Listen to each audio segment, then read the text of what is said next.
What's going on, everybody? I'm here bringing you guys a Phasmophobia guide, and this is the main menu right here. This is where you're going to be selecting your map. We're going to be playing 6 Tanglewood Drive. This is where you actually start your game at, and this is all your ghost hunting equipment, all the stuff you will use to locate and figure out what type of ghost it is. So let's just get right into it. All right, let's kick things off with the essentials. Your main job in Phasmophobia is to figure out what kind of ghost is causing trouble in a particular location. You'll do this by hunting down 3 specific pieces of evidence. Plus, there are usually some optional objectives listed on the whiteboard back in your van. Knocking those out will earn you extra cash and experience points. But before you can even think about stepping inside that haunted house, take a good look around at the van. It's your command center after all. The whiteboard is super important. It'll tell you the ghost name, whether it prefers to interact with people who are alone, or if it's an equal opportunity haunter, and those optional objectives we just mentioned. Whether you start a contract on amateur difficulty, you'll get a sweet 5 minute setup phase. This drops to 2 minutes on intermediate, and if you're jumping into professional or anything tougher, well, there's no safety net at all. During this setup time, the good news is the ghost can't actually start a hunt. So, use these precious moments wisely to try and pinpoint the ghost's favorite room and start hauling your equipment inside. Sanity is without a doubt your most valuable resource in this game. You can keep an eye on it on the monitor back in the van. Generally speaking, the lower your team's average sanity, the more likely a ghost is to start a hunt. Most ghosts start thinking about hunting when average sanity drops around 50%, though some are a bit more eager and others are definitely on the shyer side. So what makes your sanity plummet? Hanging out in a dark room all alone, witnessing ghost shenanigans, being too close to the ghost, or messing around with certain cursed possessions can also make it drop like a stone. Using items like smudge sticks can sometimes give you brief breather, and sanity medication will restore a decent chunk of it. Try to keep lights on in areas where you're working to save your sanity. But here's a heads up.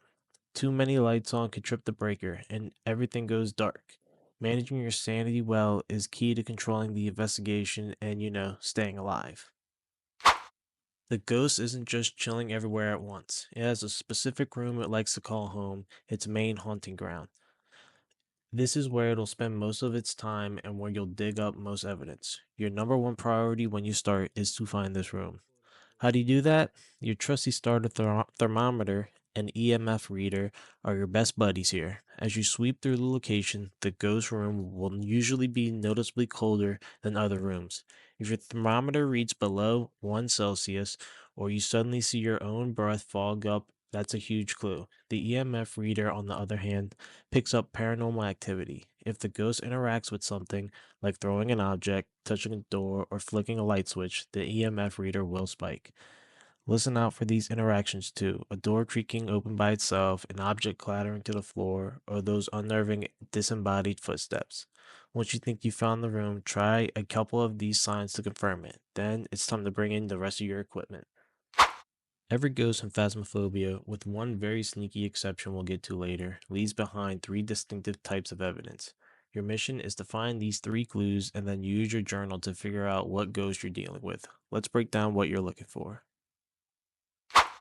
Your EMF reader usually shows activity as level 2 for basic interactions, level 3 if something gets thrown, and level 4 for full blown ghost events. But if the ghost has EMF 5 as one of its clues, the reader will sometimes spike all the way to that 5th red light and it'll make a distinct, continuous beeping sound. Make absolute sure it hits level 5. Anything less does not count for this specific piece of evidence.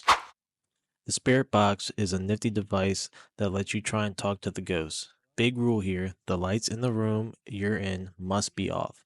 Also, some ghosts will only reply if you're alone in the room and ask simple questions like, "Are you here? Where are you? Or how old are you?" If the ghost chats back through the box, bingo, that's your evidence. It can be a bit stubborn sometimes, so give it a good try.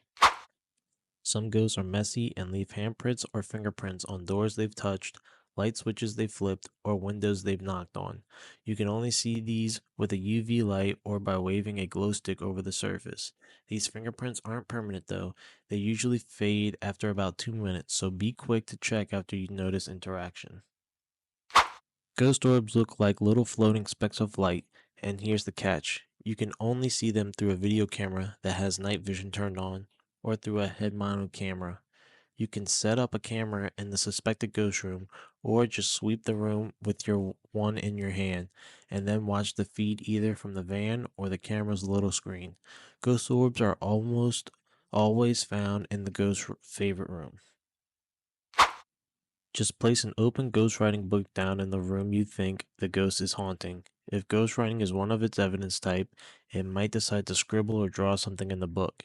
This isn't always instant, so drop it off and check back it every now and then. If the temperature in the room plummets below 0 degrees Celsius, it's officially freezing temps.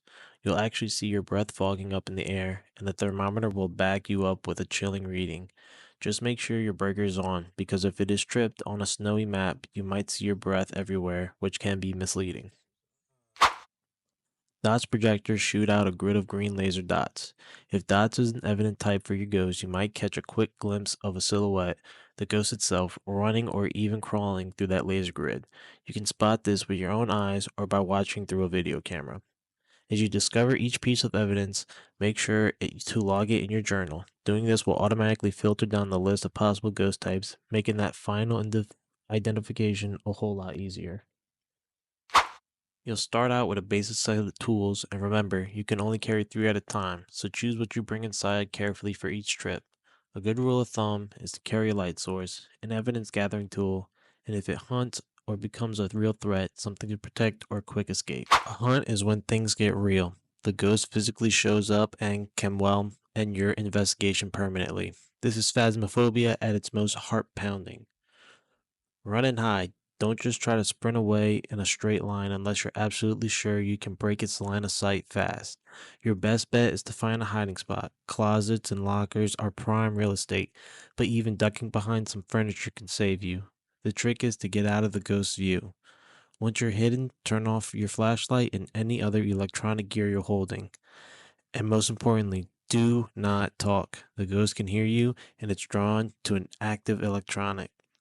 Hunts are generally terrifying, but with a bit of map knowledge and some quick thinking, they are definitely survivable. Okay, so there are 24 different types of ghosts in Phasmophobia. Each one has its own unique trio of evident types, plus its own special strengths, weaknesses, and quirks in behavior. As a beginner, though, your main focus should be on a consistently gathering those 3 pieces of evidence.